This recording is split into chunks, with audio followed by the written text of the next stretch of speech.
नमस्कार, बहुत स्वागत है आपका। आप देख रहे हैं किस्मत कनेक्शन और मैं हूं आपके साथ शैलेंद्र पांडे।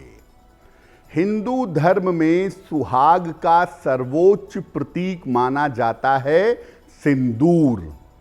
आज आपको बताएंगे कि सिंदूर का महत्व क्या है, सिंदूर की विशेषताएं क्या हैं और सिंदूर के प्रयोग से आप बहुत सारे कामों में सफलता कैसे पा सकते हैं। सबसे पहले जानते हैं कि आम जीवन में और धार्मिक कार्यों में सिंदूर का इतना महत्व क्यों है। देखिए, सिंदूर जो होता है मुख्यतः नारंगी रंग का होता है और महिलाएं इसे सौभाग्य के लिए और श्रृंगार के लिए प्रयोग में लाती हैं, सौभाग्य और श्रृंगार के लिए प्रयोग करती हैं। अगर हम हिंदू परंपरा की बात करें तो बिना सिंदूर के विवाह की कल्पना नहीं की जा सकती। ज्योतिष में सिंदूर को मंगल ग्रह से जोड़ा जाता है, इसीलिए सिंदूर शुभता का और मांगल्य का प्रतीक है, मंगलकारी भी होता है। हनुमान जी को सिंदूर अर्पित करना और सिंदूर का लेपन करना अत्यंत शुभ माना जाता है। ऐसी कथा आती है कि हनुमान जी ने सीता माता को सिंदूर लगाते हुए देखा तो उन्होंने पूछा कि आप सिंदूर क्यों लगाती हैं। तो सीता माता ने कहा कि इससे प्रभु प्रसन्न होते हैं, उनकी आयु लंबी होती है। तो हनुमान जी ने अपने पूरे शरीर में सिंदूर लगा लिया ताकि प्रभु राम उनके ऊपर प्रसन्न हो सके। तो हनुमान जी ने एक बार सीता माता से प्रेरित होकर सिंदूर लगा लिया था पूरे शरीर में, तब से उन्हें सिंदूर अर्पित करना शुभ माना जाता है। सामान्यतः पूजा में 3 देवी देवता ऐसे हैं जिनको सिंदूर अर्पित किया जाता है। हनुमान जी को, गणपति को और देवी को। इनको सिंदूर अलग से अर्पित करने की परंपरा पाई जाती है। सिंदूर पर हमारी चर्चा जारी रहेगी। अब ये जानते हैं कि हनुमान जी को जब हम सिंदूर अर्पित करते हैं तो सिंदूर अर्पित करने के नियम क्या हैं। हनुमान जी को प्रसन्न करने के लिए मंगलवार को सिंदूर अर्पित करना चाहिए।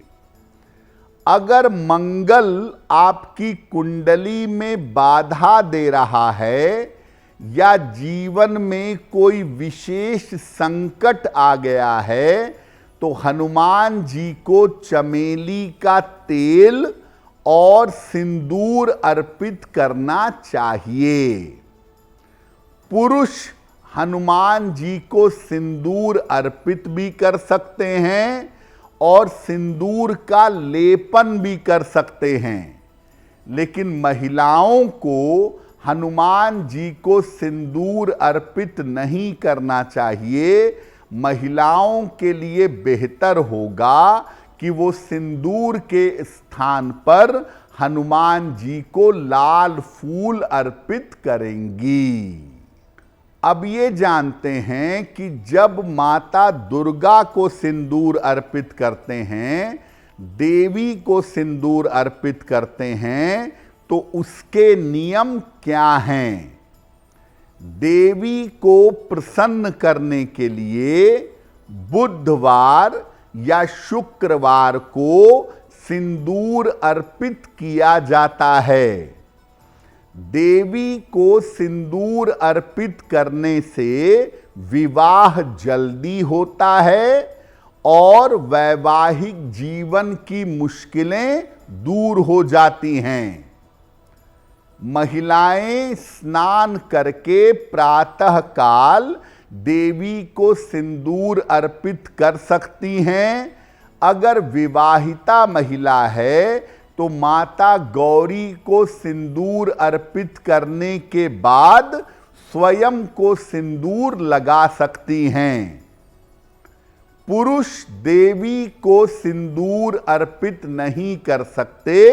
महिलाएं अपनी आवश्यकता अनुसार देवी की मांग में सिंदूर लगा सकती हैं। पुरुष देवी को सिंदूर अर्पित नहीं करेंगे।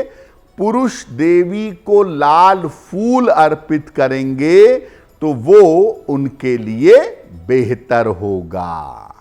अब आपको बताते हैं सिंदूर के चमत्कारी प्रयोग के बारे में।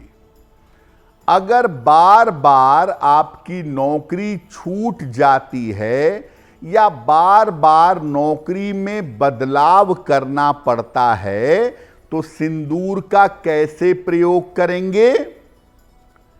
किसी भी मंगलवार को हनुमान जी के मंदिर जाएं, हनुमान जी के चरणों का सिंदूर ले आएं, एक चौकोर सफेद कागज पर उस सिंदूर से स्वस्तिक बनाएं और इस कागज को अपने पर्स में अपने काम करने की जगह पर रखेंगे। आपकी नौकरी से जुड़ी हुई जो तमाम समस्याएं हैं वो तमाम समस्याएं दूर हो जाएंगी।